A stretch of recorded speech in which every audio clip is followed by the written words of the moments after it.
All right, guys, what you're about to hear is a conversation with my Front Row Dads band. A band is a small group that does life together in person or virtually within our Front Row Dads community. The gentlemen that you're about to meet are the guys that I've been doing life with now for a number of years, my favorite humans who I get a chance to deal with the toughest parts of life and also the best parts of life that we're all dreaming about. So this is our 2025 review and 2026 dream session. Hope you enjoy it. All right. Well, let's go. And so we have no plan. That's what we got. Yeah. I'm going to start by, Tim, going to you. Okay, we started. The question is, how did you approach goals this year? And in hindsight, how might you have approached goals differently? Well, you know, I didn't actually go back and look as much. Well, there's two things. One thing is we normally used to do goals January to January. And we actually, I changed that halfway for the year. We did September, late August because of the kids. It seemed like having a school year really aligned better. Cool. Because then as a family, it made more sense. So we changed that. So that's why I actually remember my list from August, September, but I didn't go back to look in January. So that was actually a big change because I think we did get kids involved more this year, and their cycle is different. And for me, I'm pretty heady, so I usually do thinking, right, and jotting and all that. But I think I would have done more heart space goal setting, which I think requires more time. And if you don't cry, it probably doesn't count. You know, that kind of thing. And I probably would have had my number one goal would have been to find my own spark. I want to talk about God with you because that was a big part of your year. I wanted to talk about God with you. That's so weird. Yeah.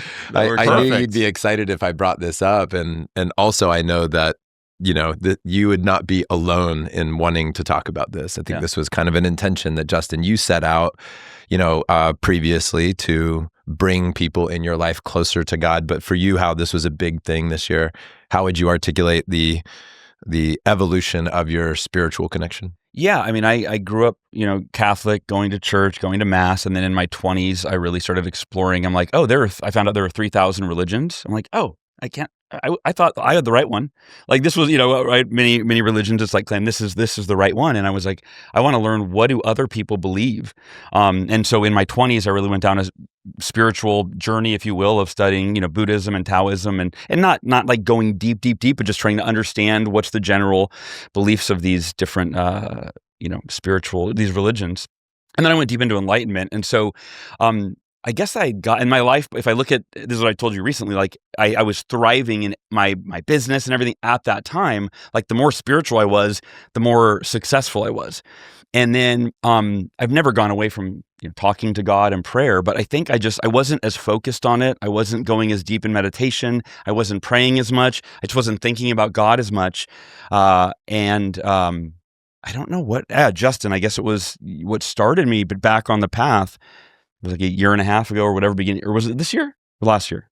I think it was 2 years ago. I think it was 2 years ago. He said he wanted it. Yeah. Yeah. Justin, he said it, you know, one of his goals was to grow closer to Jesus and to bring others closer to Jesus. And I thought, well, the only way I could support him in that goal is to learn more about Jesus so that I could, you know, see if that makes sense to grow closer.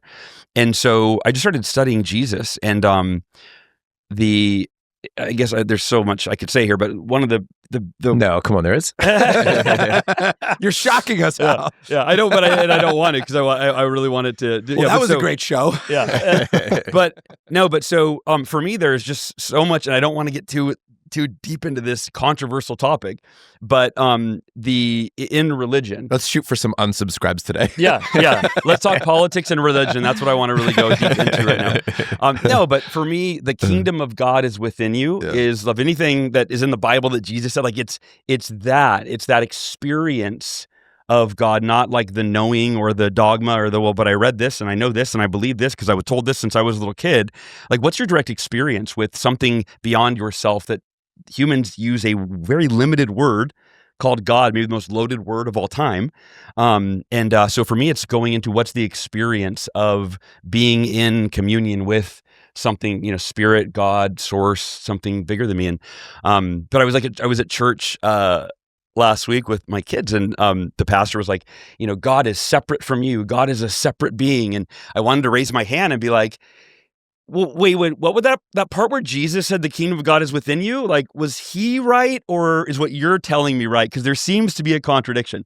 I figured that wouldn't be healthy for the service, so I did not raise my hand. Yeah, I appreciate that because you were a guest at the church that Yeah, we just exactly. started. Yeah. Oh, thanks for the invite. That'd look bad on us. Yeah. So Dane invited me, and he said we're allowed to ask questions. But I guess here's where I'll conclude this is.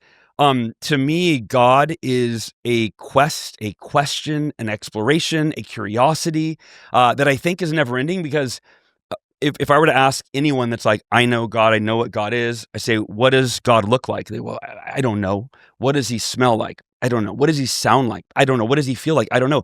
So you're saying that God is actually beyond humans' ability using our senses to understand what God is. And so for me, actually, it was very liberating. I was on a walk in nature and praying, and I just go, God, I'm going to be real with you. I don't know what you are. Mm-hmm. I just know that you are.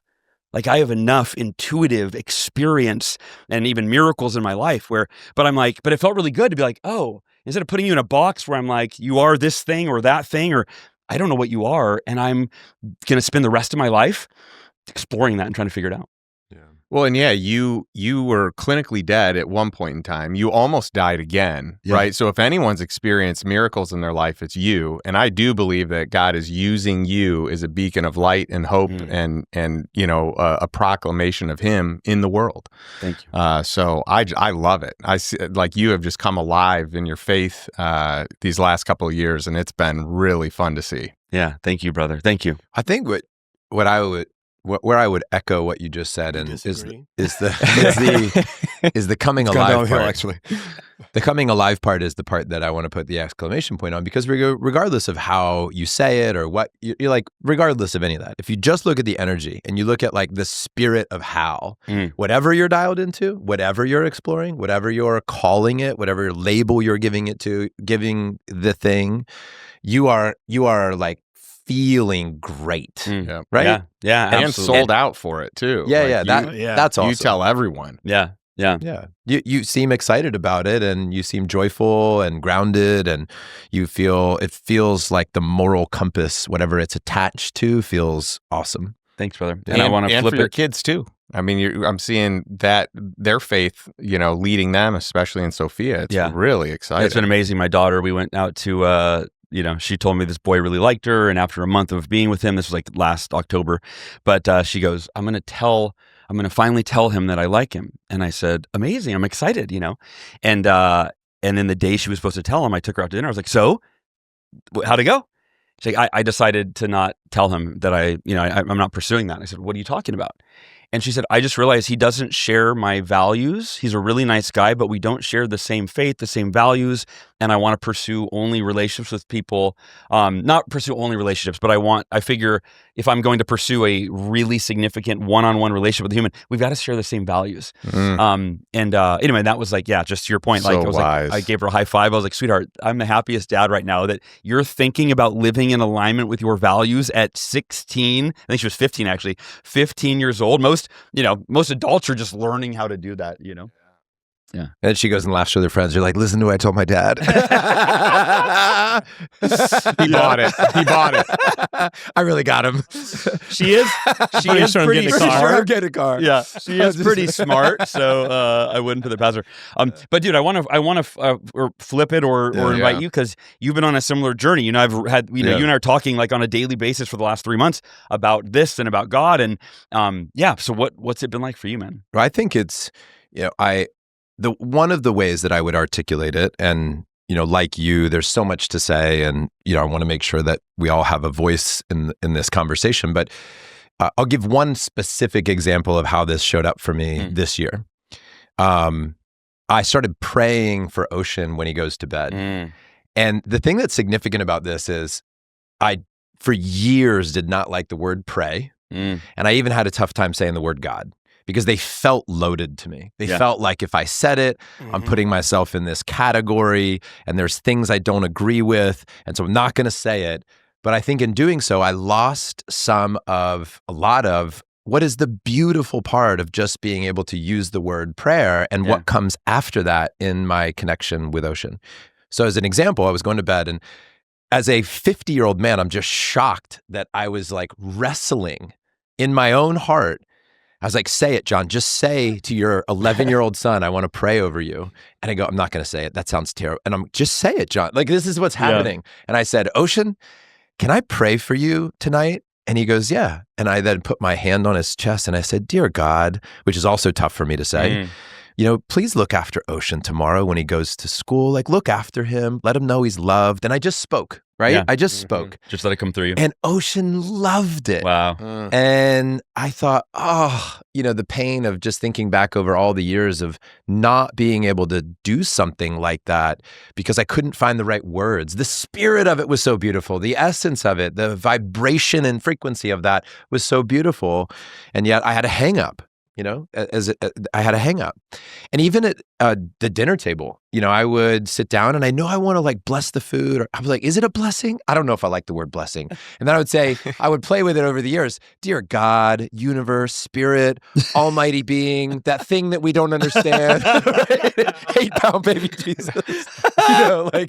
It would be such a struggle for me. So then sometimes I go, I don't even know what I'm going to say. I'm just not going to say anything. Yeah. And then we would do gratefuls and like I'd experiment for years trying to bud, find and the thorn. The thing that just felt good.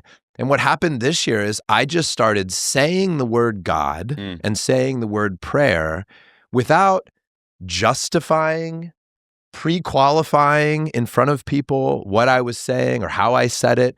I just confidently grabbed my family's hands and I just said, I want to say a prayer. And I say, dear God, thank you. And I just pray over the food. Yeah. And I just let go of all the attachment to doing it right, or whatever it meant, or whether or not I was abandoning myself in the process. Yeah. And then from that, all of the beauty starts unfolding.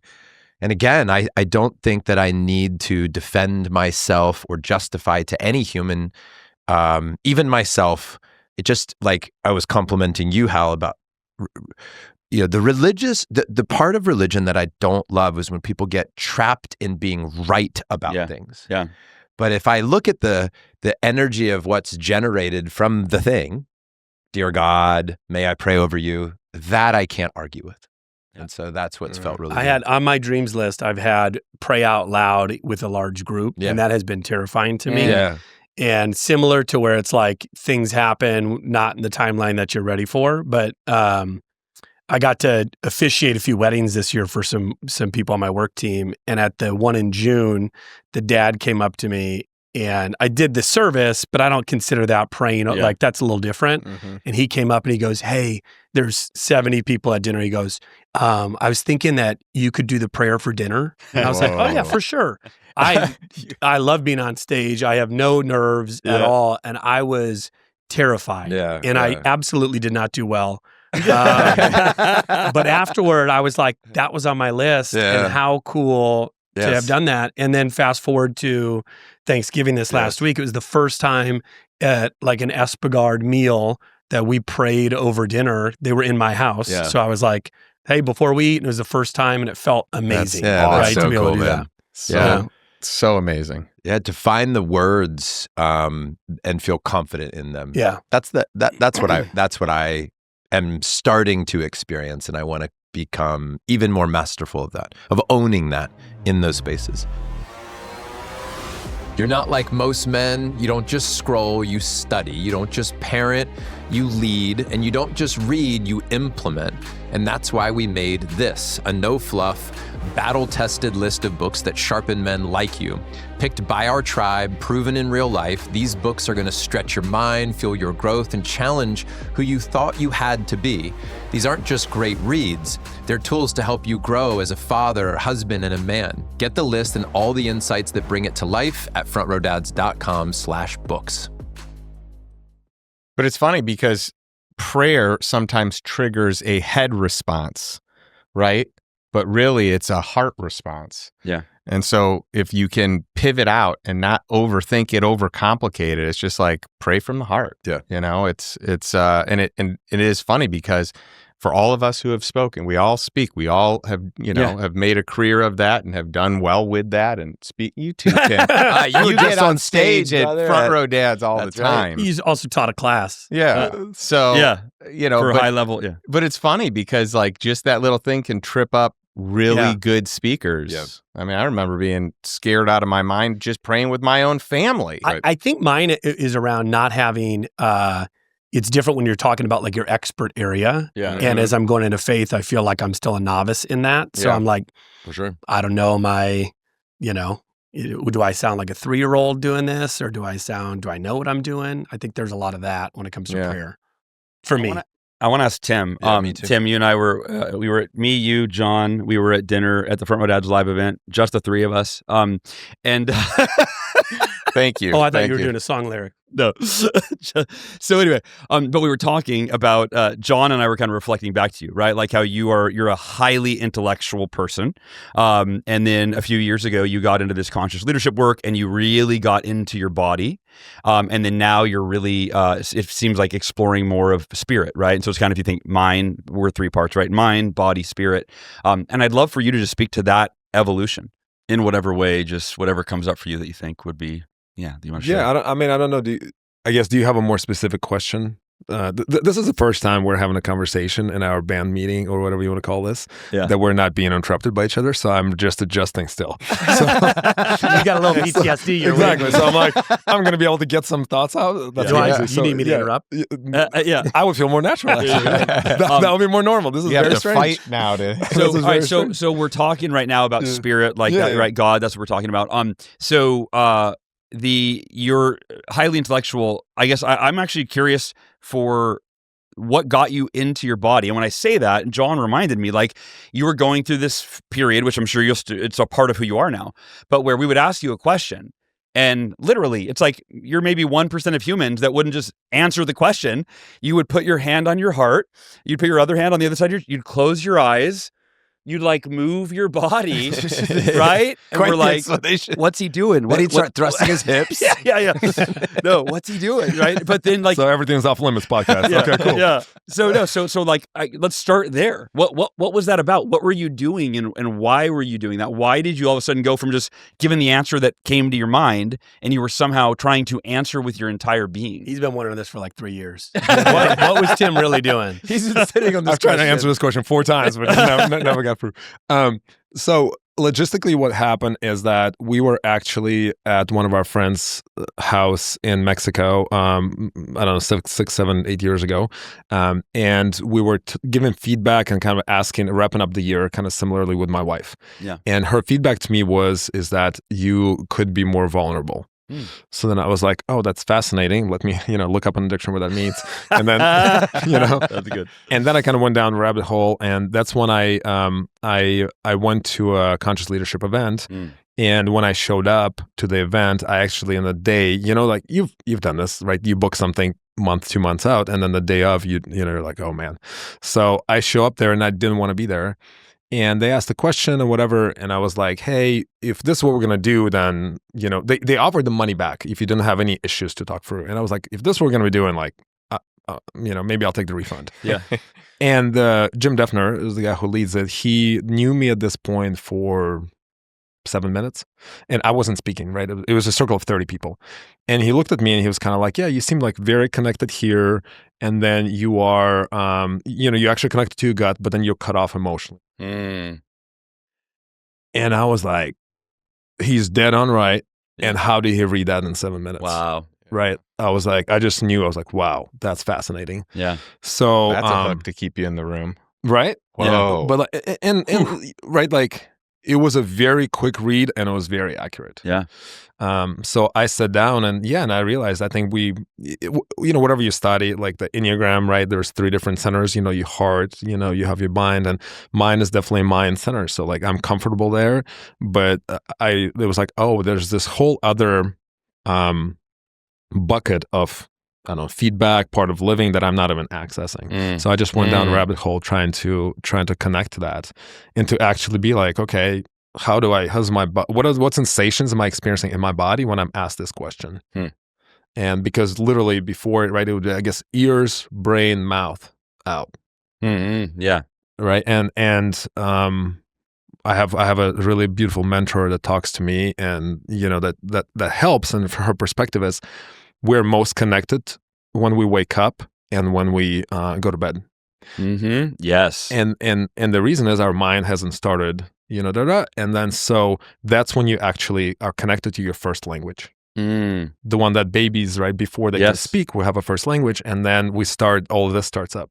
So that's what started that journey, and I realized that if I didn't do that, my emotional body would catch up, but it would catch up later, and usually with anger, frustration, whatever drama stuff that comes out of it. So if somebody's watching or listening to this and they're like, "Ooh, I love that. I'm in my head. I'm not super in touch with my emotions," which I'm raising my hand.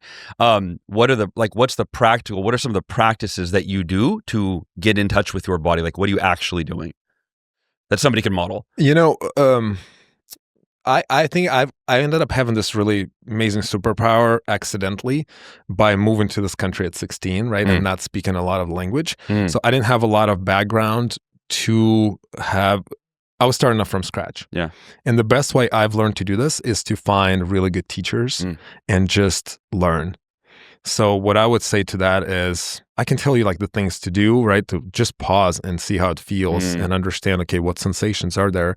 But there's teachers who can teach you that. So I think there are a bunch of now somatic teachers who can teach you how to connect the body. Yeah. And then I would say doing Vipassana, silent meditation, that technique was extremely helpful to just observe my body for 10 days straight. I didn't know you did that. How? Oh, when you did the 10-day silent retreat? Correct. And then do you still do Vipassana? Do you still meditate regularly? At this point, it's become more of a walking experience, right? Where I can feel like for the first 10 minutes of this podcast, I was just feeling all the sensations in my body about this is very strange for me.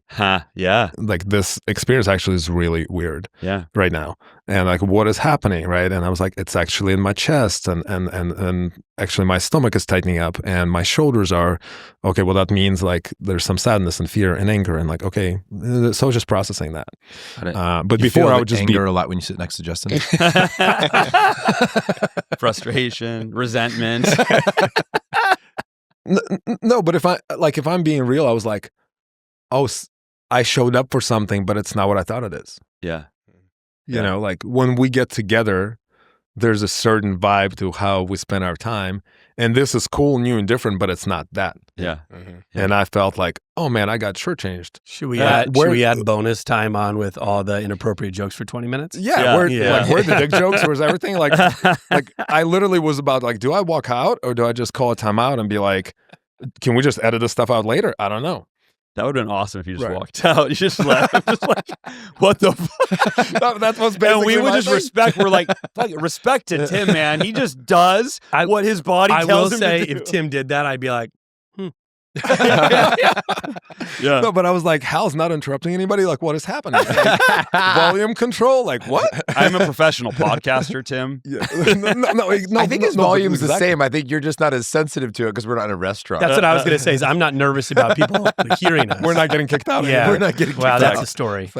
Also, the sound is being absorbed by these nice panels around here. None of us have to be embarrassed about what might be said too loud. Yeah. That's your own issue, dude. Don't project. Yeah. But it was interesting. I was like, oh, that's fascinating. Like, what experience is my body going through? Yeah. You know? So I want to know how that connects to spirit for you, or like, what word do you use? Do you use the word God, spirit? Like, how do you talk about the divine and that which you don't understand? You know, so I think, so that was step 2, right? Is like, okay, brain, emotions. So the next one, I think what happened from there is that I was around people that are very different than me, and they operate very differently than me, and we're generally attracted to people, right? My wife operates very differently. Yeah. And so as I brought my emotions online and that started happening, I started being aware, and people told me there's a different way of living, and they showed me, and I started paying attention. And it was fascinating because, it's really interesting. At least it was for me. So in Vipassana, they talked about difference between religion and a practice. So, the idea I think was that Buddha went and he, was a prince, had a bunch of money, and was like, I'm going to go find happiness. He sat down, I'm going to do this until I find peace. Yeah. And then he developed that meditation technique. Everything from then on became religion of Buddhism. Which is other people's stories about that. There's, nothing wrong with that, but the donations and all those things, monks, all of that became the religion, Buddhism. So what's interesting for me is like the origin of things and the magic that we live in, and how much when you start paying attention, there's like magical breadcrumbs. I mean, your book, like I learned so much from you in the sense of, this pains me to say it. He just perked up. He's like, tell me more. No, but Hal's seriously, really like, engaged now. Right. This is why we all gathered. I mean, the miracle formula was like real for me. And through Katka, I was able to experience that at 16, 17, and something flipped. And then I think I forgot. And then I came back to be like, there's magic all around us. And if we actually don't believe this too much, we're quite connected here and we pay attention, like it's happening all the time in ways that are like statistically improbable, impossible. So I want to ask you, because if anyone listened to what the last 30 seconds what you said, they're like, well, that guy's really woo-woo. And I think you and I, we didn't know each other well enough, but my story is like Tim's was the opposite of woo-woo. Like, let's say before conscious leadership, right? Before you got into the body and into the emotions and then eventually into spirit. How would you define, like, what were your beliefs about God previously and about spirit and about you just used the word magic, right? Which, And feel free to weave in how great Hal is again at any point in time. Or the titles of his books. Ever since Hal stated in our meeting that he dissolved his ego, I try to continue to bring it back just to test him. I think background is important, right? So I grew up in Russia. My dad is an atheist, I believe. My parents baptized me in secret to him. If you go into a Russian church, it's extremely different than an American church. People don't talk to each other. There may be a sermon, whatever, but you put a candle, but it's a very spiritually, individual experience. When you show up here, I moved to Kansas, which is a highly, Christian environment generally. And so I had a lot of experiences there. And ultimately, I think there's a big missing link. And to give Justin his flowers, I find Justin to be one of the most religiously Jesus-like people in practice, actually in live in alignment, live in it without really talking about it, and how accepting he is, irregardless to what other people believe or don't. Yeah. And that's what thank you. And, that's what I try to pay attention to. And I call a lot of BS on everything else, so, yeah. Don't look at each other, fellas. Oh, I love it. Well, we're the only ones on the couch, so. It's your turn next. So that's what I listen to. And there are more and more people like that entering my life.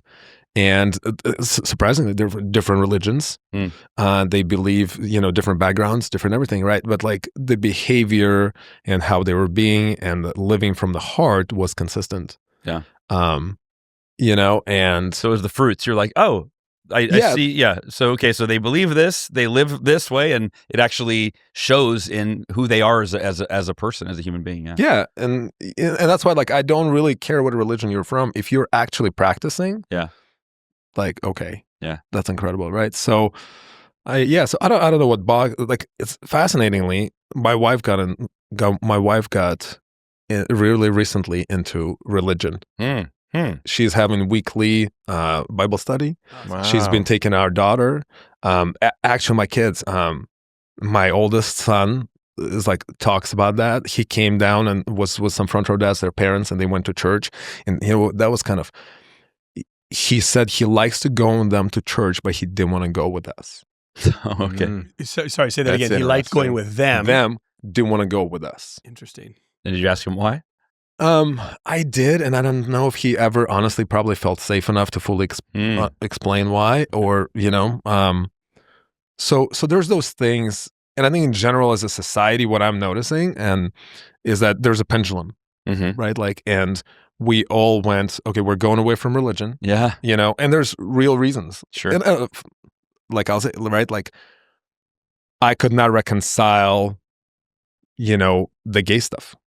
I could not reconcile that, okay, religion is not going to accept that, but, that's bananas to me, right? So we went for gay marriage, we went for all these things, right? Yeah. And, church adjusted, whatever.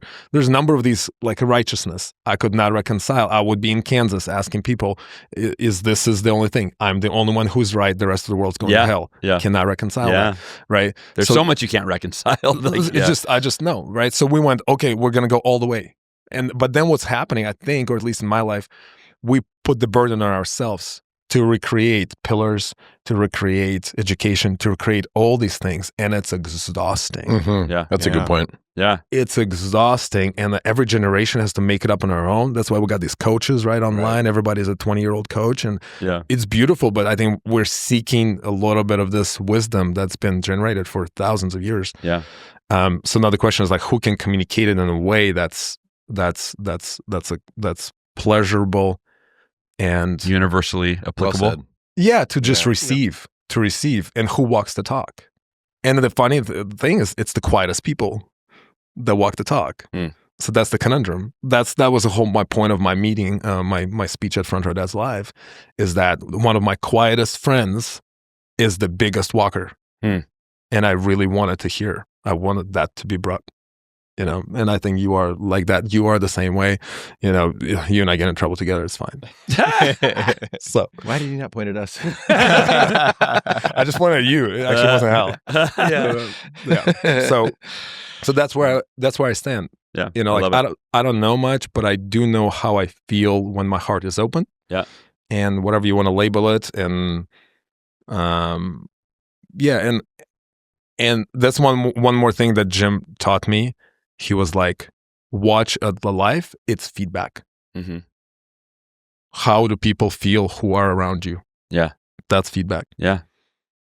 So that's good. That's kind of where I am. Yeah. So, but I think for all of us, right? Like not for you guys, I guess, but for us, like it's a relatively new journey. But I see young people being brought, my kids are drawn. I think for sure. So I think there's a big, there's a big movement back. Yeah. I feel like, Dane, you had this moment where it was some point this year you had this share with me. We were on a walk maybe downtown. It was after last year's family camp, Pine Cove. That's right. Camp experience. Yeah, and you got very connected. Yep.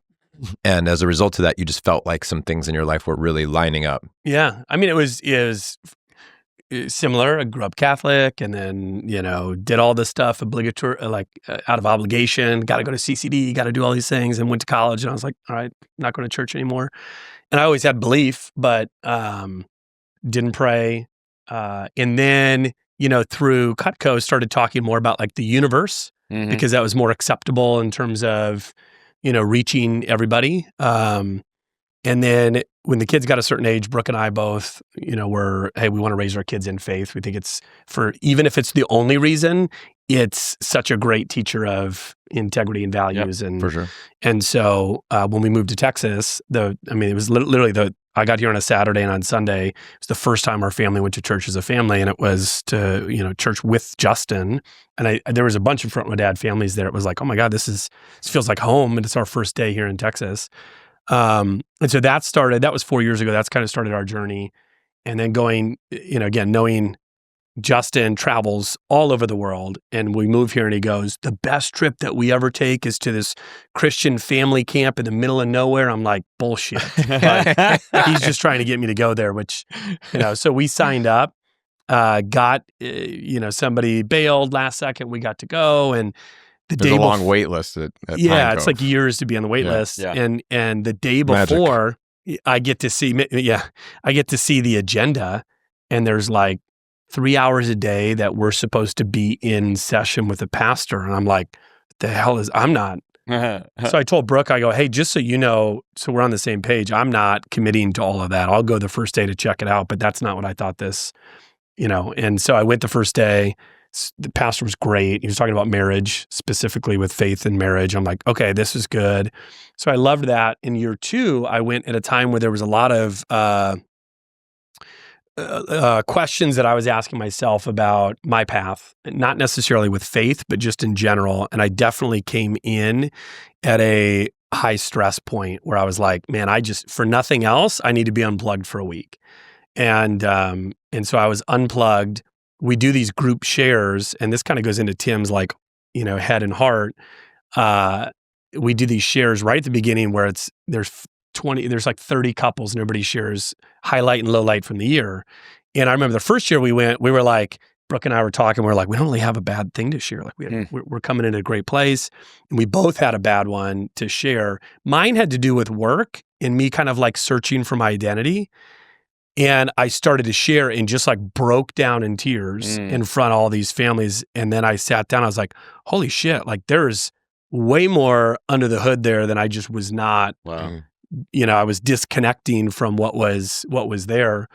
And so that was the first week that I like actually prayed out loud the same prayer numerous times a day. And I just kept saying, I trust, God, I trust you. Show me the way. Show me what I need to be doing.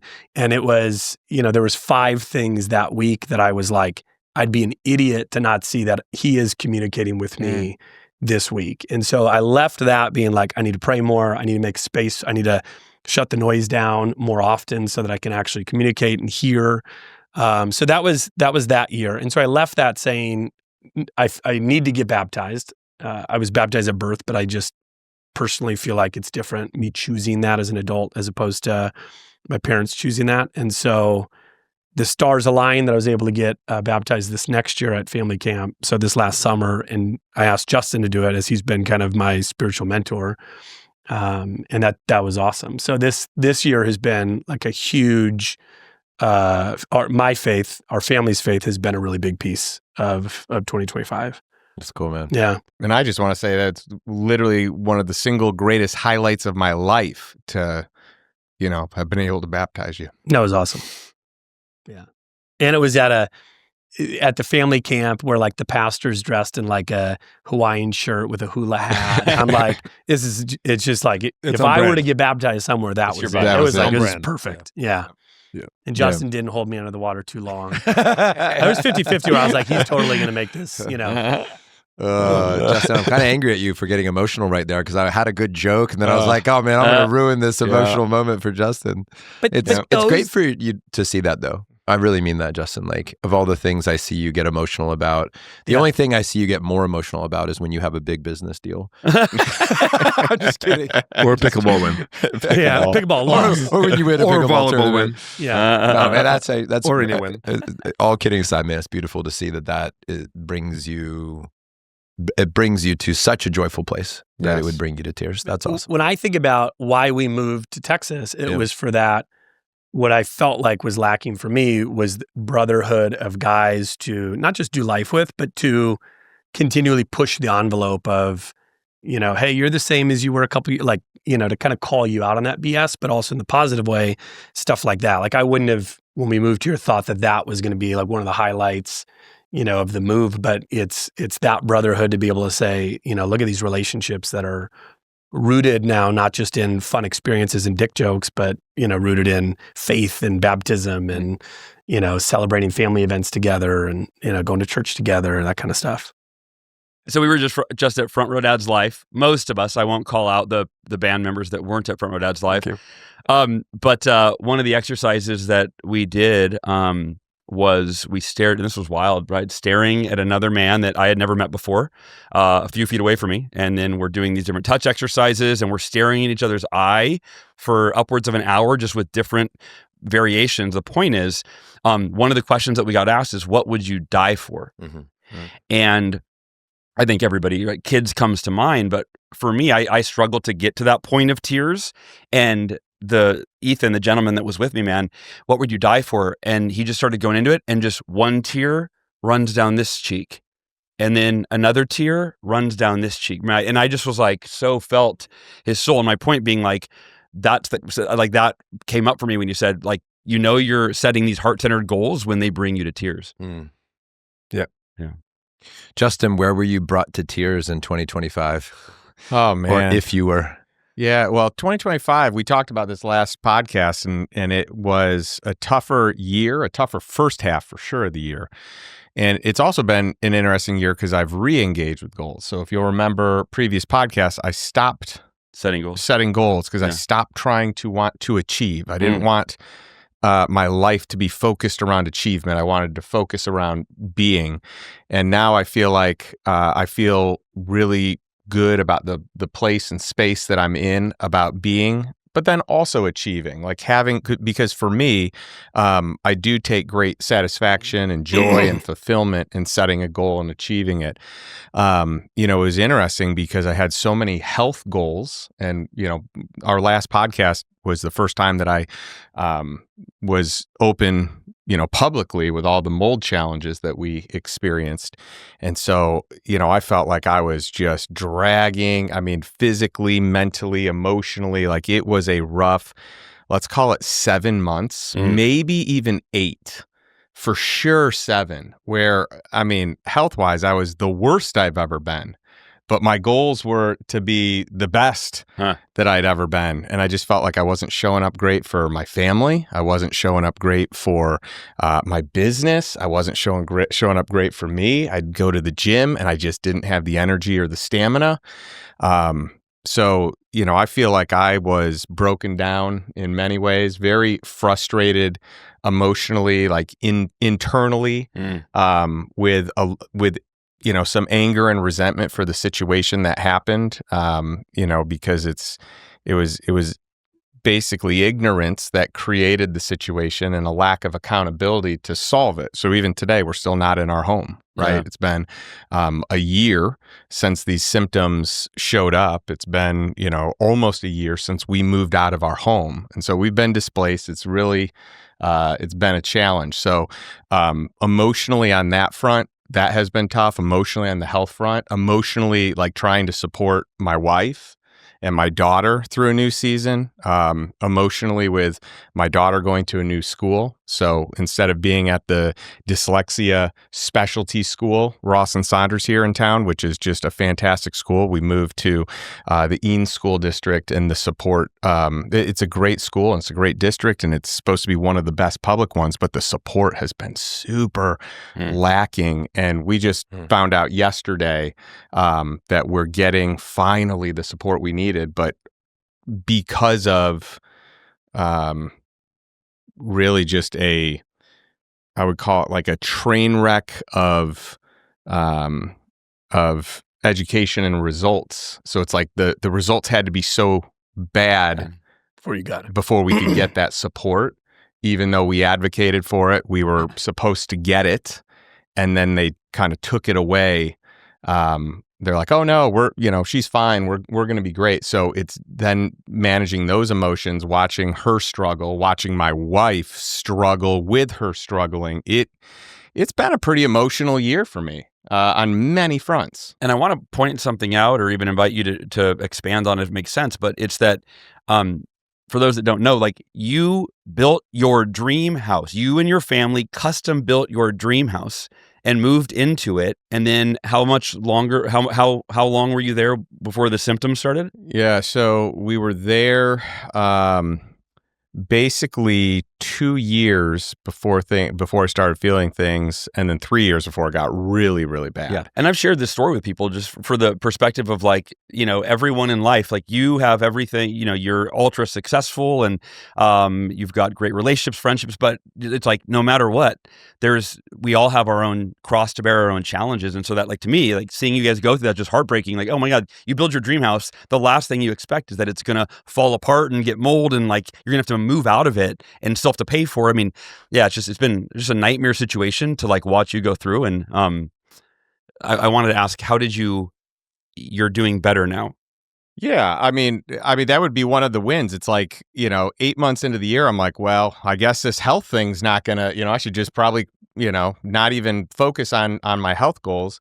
But in the last number of months, I've had tremendous success on this mold protocol that I've been in. I've been working with 3 different doctors, with 3 different variations in protocol, but each of them kind of solving a certain thing. And I am actually in either the best or second best health in my life. I'm at 8.2% body fat, and I've had personal bests in the gym from a lifting standpoint. I went through some physicals on for my age and where I am, competing in the 90th percentile on a number of different things, and so that feels really good. because it did not look like that was going to happen. And right now, from a health standpoint, I just feel great. It's night and day from the beginning of the year.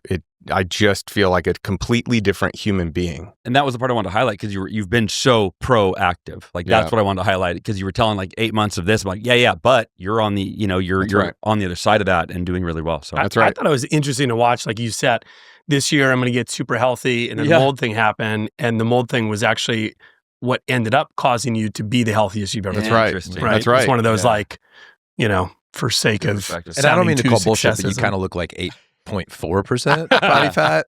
I mean, that's his breakfast. I think you're being generous with your numbers. But I'm just impressed that he didn't even mention it in his pickleball ranking. And that's coming. Pickleball game's gone pretty well this year. He has John. Been another strong point. Team up later. Yeah. That's actually the last. He's like, John, for the last question, can you ask what my pickleball rating is? So man. Well, I'm not. I didn't hit my goal, but I'm better than where I was a year ago. Yeah. You're only playing 40 hours of pickleball a week now. I'm definitely playing 3 to 4 days a week, so nice. It's been good, and it's been fun. Like that's just a fun part of life. I mean, I just love it. I love having you guys over. I love that we can play, and it's a blast. We can't play.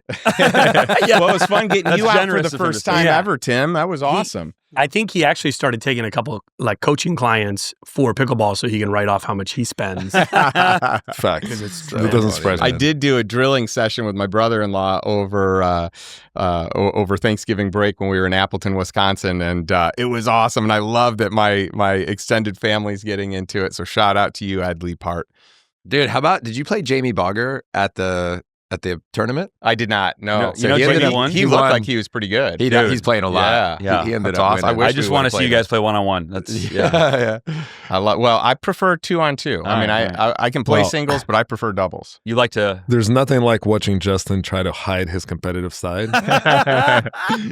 And definitely in doubles, nothing like trying to have him not blame the other person. There you go. So, I would rather watch doubles. That's funny. Yeah. Dane, question for you, man, about goals, because dreams have been such a big part of your world. The Dreams Workshop, and that you've done for companies and even for Front Row Dads.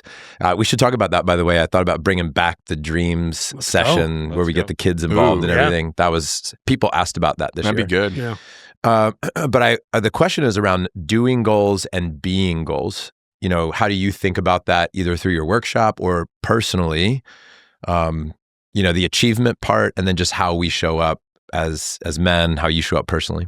Yeah, I think everybody has a different relationship with the word goals, and I think that sometimes I think how we view it matters a lot to what we get from it. And I think sometimes people are stressed by goals of like, well, I said I have to do these. I also think that some people set goals that aren't necessarily stretching them. They're just, well, I know I can hit this, so I'm going to put that down as a goal. So I love using dreams as our, even as simple as just a different word. It allows me to work stress-free towards them, to say, hey, these are the dreams that I have for 2026. And if I don't hit a dream, it's still there. I can still pursue it. That for me has allowed myself to work towards, we'll call it destinations, without having the stress along with it, to say, hey, that's the direction I'm moving, and wherever I get this year's great, and I'm going to feel good about that. But I think that's the way I want to show up at home, which is not being stressed by these things that I made up for myself. Yeah. What was a big win for you this year? In January, we bought the Class A motorhome. Let's go. And that's been that's probably been the biggest win. We've done 6 trips this year in it. Some of them, I think the shortest was 6 days and the longest was 3 weeks. And so that, like, the increase of family time has been awesome. So for sure the motorhome. Yeah, that's been a fun. The girls, even we just rented it out for the first time ever, and we were cleaning it out, and our 2.5-year-old was like freaking out because we weren't letting her. She thought we were going on a trip. So she already knows, like, this thing is, where we're all together. This is an adventure. Yeah, so that's cool. Yeah, that'd probably be the biggest win. That's fun, man. Yeah. I love it.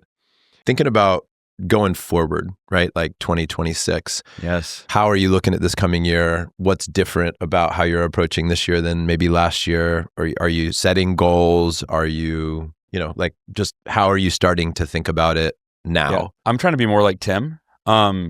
seriously though, in that I'm really striving to make choices from my heart and my soul. I resonate more with soul than heart for whatever reason. That resonates more with me. And you said it exactly, which is it's right before you're going to bed and it's right in the morning. First thing in the morning is when my soul, it whispers to me like 2 or 3 things, and I'm like, oh, I got to write this down. Just to interrupt you. Yeah, please. Oh yeah. Now we're back in our meeting. Now we're rolling. Culture, baby. Take that. What was bizarre is that the person who is like this huge teacher in my life told me that suggested your GD book because, and she did not know I knew you. She was this was like a more recent. No, this was like whatever it is, 5-6 years ago. Oh, okay. She was like, you know what? And this guy who figured this out, and he's got a book about it, and his name is Hal. And I'm like, okay, I'm the token person for the 40th time who's been told who's Hal's friend. That's so great. But it's true. But it's true. And however, universe, whatever you want, worked through you to put that out, because you were just telling a story, right? He was writing a book and in a lobby of a hotel, and nobody wanted to publish you, blah, blah, blah. But it had to come through. Yeah. Right. It had to come through. And with your best business abilities to try to shut it down, it still keeps coming through even further. Yeah. Right. And so you're right. It's morning and night when this thing is a little slow. Yeah. Yeah. No, and that's where, and I love that that's something I recently wrote about, is that when you come into this world as a child, that's actually who you are, right? When you're like, who am I? It's like, it's none of the identity, the egoic structures, the beliefs. You're none of those things. You're literally that consciousness that you were on the day you were born. And from that day, it was like this, like reprogramming and manipulation of your essence. And so, getting back to that and trying to make decisions from that truth, that higher place, and to me, it's like that, I call that God is coming through me. So I don't know what your question was, but. Well, just about how to approach 2026. That was a direct answer. Yeah, through your soul. Oh yeah, no, through my soul. Oh, yeah. Which is way more evolved than heart. Yeah, heart is exactly. so 2025. Yeah. But you just did that, right? Like you did that last week. Like that's what it so inspires me about you guys, and specifically about as much as we can make jokes, and I love you so much. You did teach me so much in a way that me more than the other guys. Yeah, rank them. It's actually a good question, right? That I would normally answer. No, sorry. You taught me more earlier. Justin was very gracious with me when I was younger, and that taught me a lot. But the Miracle Morning stuff, when I flew out to field train with you, when we did Cutco, and when you said just your mindset. I said this to Jon the other day, right? You and I were neighbors. I was not worried when you got cancer. Mm-hmm. Mm-hmm. Yeah. Because I knew that your mindset was going to be fine. Mm-hmm. And that's going to be one more thing that's going to allow you to spend, my message, whatever. So what I love just is that your mindset is, hey, this is what I'm going to do. I'm going to work from soul. But you started last week when you canceled some meetings and you canceled some things that didn't align. Yeah. So, and it's so inspiring. You've done that, I think, in your marriage and with your family over the last 2 years. Yeah. And that's right. You're just dishing it out. I got goosebumps right now. The compliment you paid him, and you complimented for that, to say, you got cancer and I wasn't worried. Are there any better compliments of that in terms of no kidding, state of being? Right. I was more worried about your wife. Yeah, that's fair. True that story. Is fair. Me, and I think me too. Yeah, and my parents. Yeah, for me, I was like, I got this, but people in my life are really struggling because of this. So yeah, no, I appreciate that. I remember judging that comment. I was like, you should be worried. I'm a better friend. I'm worried. I'm staying up all night. I'm definitely care more. That's fair. What about you, Dane? How are you approaching 2026? Similar to, I feel like the last few years I've been in a good place when it comes to planning out or mapping out the next year. So I jump into my dreams list to say, what are the things that not I need to do, but the things that give me joy. And when I'm working towards them, whether or not they happen, I am excited the whole time I'm working towards them. So Brooke and I will meet twice over the course of the next couple of weeks that we kind of share from each of ours to say, what are the things that we want our 2026 to be about? This year for me was faith and health. and I crushed it with health for the first like 7 months, not so much for the last half. So, maybe I did that subconsciously to leave more on the table for 2026. Yeah, you can't be perfect. Yeah, but I think more of the same for that. Like I feel like we're as a family unit on a great trajectory. So it's just continuing things in that same direction. And what's the title of your book?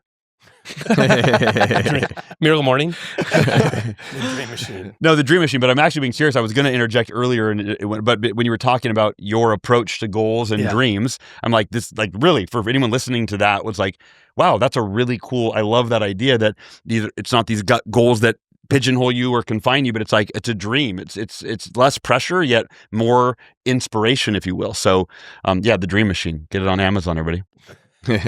What is one of the top dreams to keep working towards for 2026? I mean, one of them is I keep playing around with the idea of no alcohol for a whole year. Yeah. I did it this year. I did 6 months, which was the first 6 months, which is also why I nailed my health for So I haven't written it down. It's on the list. I haven't said this is a 2026 one yet, but I'm heavily considering. And then with health stuff, I've been working towards increasing my testosterone. And so there's a lot kind of connected to that I'm excited about. Hey, by the way, the no alcohol thing, I'm interested in it. I know John's interested in it. I know Justin drinks like a fish. I'm kidding. This has been we my got work to get Tim least on board. alcohol Yeah, year you're of my right. life. Because of the mold. Yeah. So, my adult life. so maybe this, I don't know where you're at with it, Tim, but I'm like, because I'm the same way. Wait, you don't know where Tim's at? We know exactly where Tim's at. He's been at the same place he's been his entire life. How does he miss this? Tim's going to take up drinking this year. Tim's like, actually, it's on my list. That's why I don't know how much credit for all this, enlightenment to give to Hal. Tim's top or three just goals: not no having alcohol, a frontal be a lobe. great dad.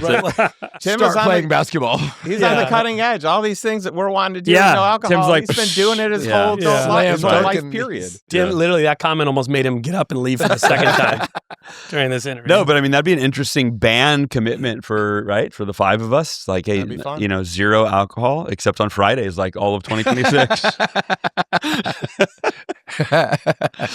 That's so good. So I'd probably say those are the main ones. And then for all the work and financial ones, it's like I have dreams that are kind of benchmarks for those that I'll put down. So those to me are never like that's what the year was defined by, but I feel like that leads to driving how big the dreams can be for the following years. Right. Cool. JD, what about you? Well, I always look forward to this time of year. So, starting tomorrow is my busiest week of the year. So I'll have 7 days of back-to-back retreats. So Lifestyle Investor, then Tribe of Investors. And then I really take about a month off. And that is very healing for me. It's really nice. And then I can just recalibrate. So, this year, I really wanted to move towards a lot more simplicity. And for me, I actually like goals and dreams. I like dreams because you really can manage that. You can check stuff off. You can have easy layups. You can have bigger dreams. But to me, there's not as much pressure on the dreams as the goals. The goals, there is a deadline. It is measured in time. And so part of me, I need and want that pressure for certain things. So I actually like doing both. I love having dreams lists. I've had dreams lists since 2006. I add to it every year. Our family does it. Tim and I, going back to probably 2004? 2004 have been doing goals. We started in 2003. That sounds about right, because you guys were a year after me. Well, and Tim and I used to taught be, him how to do it. For a decade, we were, maybe even more than a decade, we were accountability partners. We do these quarterly calls, and it got us into this really good cadence of just, and Tim's really good about hey, that's really vague. How do you measure that? So I feel like I became better, and he would Jim Rohn me. He's like, well, if you listen to Jim Rohn and he says that, and so I got into, I guess we were both into Jim Rohn early days, but you got me recommitted, and you even just sent something here recently that was a nice, kind of pulse check there. Yeah. But I'm going to really move again into more simplicity in our life, for our family, for business, for finances, for everything. In many regards, with 2025 being a challenging year on many fronts, it's also a banner year on many fronts too. It was our biggest year for Lifestyle Investor, for Tribe of Investors. We rolled out foundations. I had some of my biggest investment wins of my career this year. And I'm in the process right now of my biggest exit that, we'll see if it ends up working out. And, timing could be this year, could be next year. We'll see. But all these things are in an effort, in an attempt to simplify. I just want to buy more time back. I want to buy more space to think, to be, to live, to do, to focus on what really matters. Pickleball. And to not be, pickleball's on the list, but to not be distracted. And, even in that, in our text thread where it's like, hey, what are you working on? Well, I'm working on having less going on so I can be more intentional, more focused with the things that I'm doing instead of trying to do as much as I have been doing over the years. I think that that's compromising some areas that I want to be more all in on. Nice. I would love to see our band this year maybe take a deeper dive into the goals, dreams, and accountability. Like I like to bring for me, I'd love to be in a place where I've shared that, you guys know that, you check in on me, like what you experience, the two of you, I want that. Like I want that here. You want him to Jim Rohn you? Yes. Is that your 26, kind of direction? Is that what you're looking for? I would like, as it relates to what you just said, I'm specifically speaking to what you just said, like that, very appealing to me. I want that more in my life. I feel like we have great dialogue. We laugh a lot. Like we do go deep. You guys supported me this year through some really difficult things. That was wonderful. But I feel like I'm like no longer like in a rowboat in the middle of the ocean and the storm and there's sharks swimming around me. Like and now I want goals again. I want dreams again. Cool. I want to like measure progress. Yeah. And then have you guys be a part of that. That would actually really excite me versus like, I'm not sure what Jon's goals are, or I'm not sure what Dane's working towards. I don't know. We just get together and kind of shoot the shit and have lunch once a month. I don't want that to be the culture of the band. I want it to be about like, are we really moving towards what we want? And Tim's if not, been saying why? that shit for like 3 years. That feels that feels slap good. Emoji. Yeah. Can you help lead that, Tim? Can you help lead that? It's the same thing as the alcohol thing where it's like, Tim's like, you guys finally arriving at my party. Tim's like, yeah, I'm the most, all these guys are finally fucking catching up to where I've been. Yeah. It's okay, Tim. You can be humble. You don't have to say it. We'll say it for you. No, but it's nice to, right? Like to recognize that, but not be attached to what that means. Yeah. Like it's interesting. That has been a pattern in my life, right? Like, I think we're the first ones to move here, right? And then you came, and then we're neighbor. You came along. Whatever. Late adopter. Yeah. It's a worse thing. But there's a number of those things, and I don't know where it comes from, right? Because as a Russian person.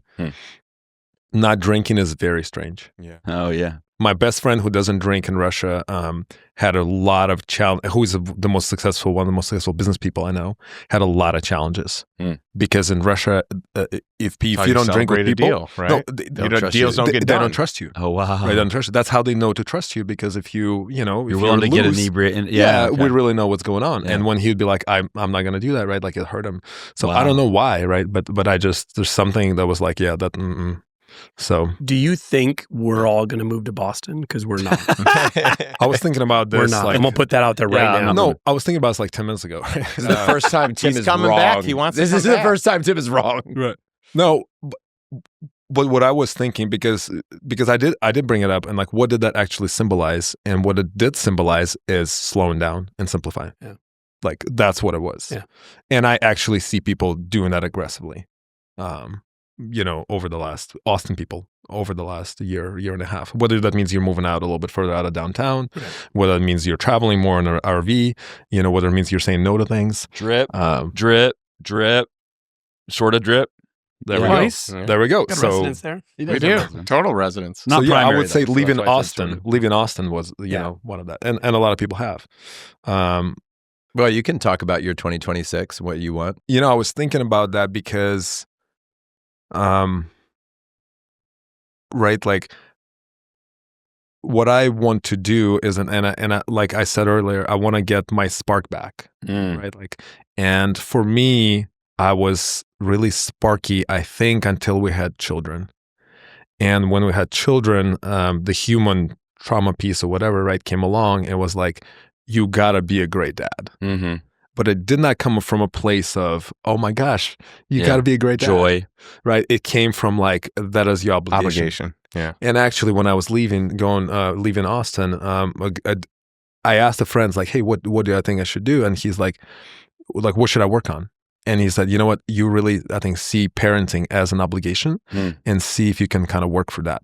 And it was beautiful advice. And so I think there's different types of work that you can do. And I think our community in general had done a lot of work over the last several years on the human side of things. Okay, let's understand our trauma. How are we going on our pattern, right? What is our adaptation? Why are we doing this? And that's a really valuable piece to be able to see it. But I don't think it's the foundation. That's like the house, right? And it's nice to understand how the house works. But the foundation, I do think, is spiritual.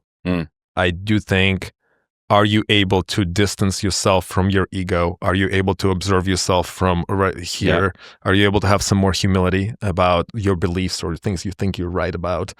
And are you able to be alone quietly? Is that how you would define when you say get your spark back? Like, is that kind of how you would articulate it? I think what I mean is that if I work through my human stuff, it helps me with a spark, right? Because I'm less operating from a place of fear. Yeah. And if I'm connected to the spiritual piece, to my breath, if I have a practice of connecting to something that is more than Tim the human, right? Like, what am I more than that, to the love piece, then everything around is magical, right? And things are potentially just, it's a game. And there's magic going on, and and we get to live in that and be not as triggered by like, oh my gosh, this thing happened, and being like, and I'll add to that because we had something out of FRDL, right, on this topic. One of the amazing things I learned from Jim, we were in a session and we're talking about a human this man that lost his wife, and he lost his wife to suicide. Right. And that's the normal reaction, right? Yeah. And then intellectually, and that's why brains, like, it's important, right? Okay, like, what is the underlying belief that you have to believe in order to react like that? Which is absolutely normal reaction. Yeah. But the belief is that everybody should live until 90 and die in their sleep and without pain. And like, is that really true? Is that really what our humans experience about? And I think when you look at it, it's like, of course not. So then every human living experience is valid. Doesn't matter how short it is or how long it is. Yeah. So then it's like, yeah, okay. Like, even if I die today, right, there will be grief and everything. But like, if you lost somebody, right, like, you feel those people. Yeah. So what is there to lose? Like, what are we really afraid of? To help you. Oh, go ahead. And I think it is a practice to not get lost in the head of all of that. It's a daily practice, like working out. And byproduct of that practice is joy and having a spark and being like, actually, I don't want to be in this podcast. It's fucking weird. I'm walking out. Yeah. Or whatever, right? Like, but there's aliveness in that. And that's what I want for me, is aliveness and not judgment of where I'm right or good or bad dad or good dad or good friend or bad friend or a good business person, bad. Like, yeah, Would it be helpful if we started calling you Sparky? I actually already changed him on my phone. Yeah. And I just want to say, it wouldn't be a good meeting unless you wanted to walk out. Like, but that to me is the best Tim walking in, Sparky. What gives me really solace that you will forget about that in 10 minutes. Yeah. Damn it. Very true. Somebody text me that. There we go. You're definitely not going to watch the podcast. So that's so good. Yeah. So I think that's the 26. And the thing that's really important to me is, like, this is what's hard to say, is I want to do it for me. Let's go. That's great. What would it look like for us? And maybe this is the last question because we got to wrap. But like, what would it look like to be supported in that? How would we behave or act, or what questions would we ask you, and how would we high five you when we think you're on the right track? That question was for Sparky? Yeah. It's such an inward thing, right? It is an inward thing, right? Like I do have control. I do have all of that. But I will tell you that my human adaptation is to put my head down and work, right? Without checking what's going on. And it's my superpower because I can, like Will Smith kind of, be on a treadmill and win or die. Yeah. Mental toughness through and through. All the way, right? Yep. Yeah. But I think what is helpful from other people is a reflection that I am not lit up. Yeah. And then maybe making sure that I don't answer quickly. You want us to interrupt, Cut more. you off, cut him off. Yeah. No, Done. but Done. let me sit with that more. Yeah. Oh. Yeah. That's like, hey, like, Yeah. like cool. how you rationalizing your situation or delaying that. Like that would be helpful. Cool. That would be helpful. But it is my work. FrontRowDads.com.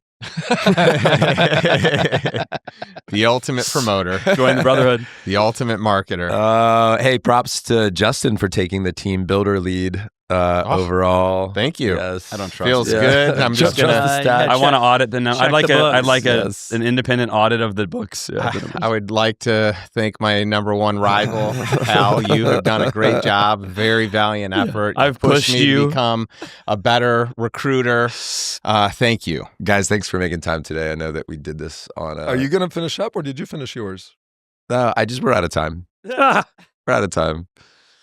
Well, I think I said what I want. I want. I think yours survived to thrive. I think our. Like you're 26 Yeah, and we're yeah. moving back into thrive. Yeah, absolutely. Yeah, I'm tired of talking about problems. Really. No, but you don't have to talk about problems. Yeah, but I'm meaning- tired. I mean, honestly, I'm tired of you like leading front row dads, but sometimes not participating. Yeah. It's hard to do that because it takes It's so much. impossible to do it when I'm leading an event. Correct. Yeah. Exactly. I can But teach you how. the thing is, well, here's what I would say about Totally that fun. is that what I did do this year is because if I'm at a Front Row Dads event and I'm facilitating and owning the process, it is impossible for me to. I'm wearing a different hat. Yeah. I'm wearing the orchestrator of the whole thing, right? Yes. So I am absorbing it. Like I'm feeling it. I'm absorbing it. I'm hearing it. I'm in the Brotherhood. But where I'm really, really growing is primarily through my one-to-one interactions. Like I'm heavily supported by you guys and other people in my life that I do the work in those spaces. And I also went to, I had other events. I went to Wineland's event in Mallorca with you and like did the work and was supported. And I was not a facilitator in that space, right? So but what specifically I'm saying is if this was not a podcast, yeah. you would answer this question. So I just want you to answer a question. That's Yeah. it. Yeah. Well, What are you looking forward to in 2026? Yeah. Not dealing with problems. It is goals and dreams and like what I want. I want to get back into. I'm not trying to I'm not trying to deal with a house invader, right? Like one is I'm dealing with a house invader and the other one is I'm remodeling my house. Mm-hmm. So I felt like in 2025, I was dealing with a house invader. I had a gun out. I'm creeping around corners trying to like clear the house. Like fight or flight, Yes. cortisol, fight or flight, spiked. cortisol, And lots of adrenaline, us, but wake I up think early. the world in general. Yeah. Yeah. So 2025 was that for me. And 2026 is going to be how do I want to, build a home? Who am I inviting for dinner tonight? Like what piece of furniture looks good over there in the corner? What plant do I like? It's that. It's how do I create an environment where I'm thriving? And maybe it's a new home. Maybe it's whatever it is. It's just a building. It's a vision. It's a dream. It's, it's moving forward towards things that I want to create in my life. So That's what it's I like the ultimately- dream machine in action. Yeah, it's the Dream Machine, dreammachine.com in action. 2025 for you was truly a reactive year. Big time. You reacted.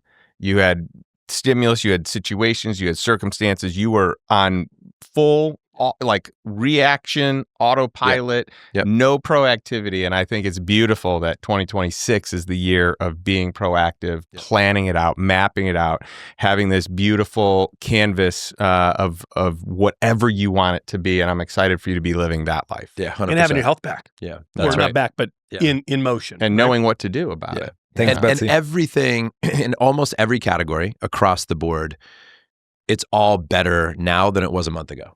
Like every category is moving in the right direction. My health is moving in a better direction and everything, and that primarily being the number one thing. But I could easily say we had our best ever whatever, XYZ, right, in the last 30 days. That's awesome. And I feel I've genuinely been the happiest. Yeah, you've been sending us messages. I feel so good. I feel so good. So I had several happy. times I woke up recently where I was like, I forgot I could feel this. Good. I forgot I could be this happy. But I will also say, and I don't know how public you've been about this, but if anyone listening knows anything about Lyme disease and how to conquer it, and where it's kind of laid dormant or unknown for a decade, please reach out to Jon, because this is your number one thing you're focused on that literally could fix and solve everything else. So I just, there are a lot of smart people in your ecosystem, a lot of medical professionals, I'm sure that tune in. So I just would love to call action to that. Yeah. Thanks, man. Appreciate it. Thanks, guys. Anything else? Did we get to? Hey, love you guys. Really grateful we could be together and do this, and that we get to do life together. And I'm glad Tim didn't walk out. Yeah. I think we should do this every year. This is fun. This is great. This is a good tradition. All right. Love you. Love you all.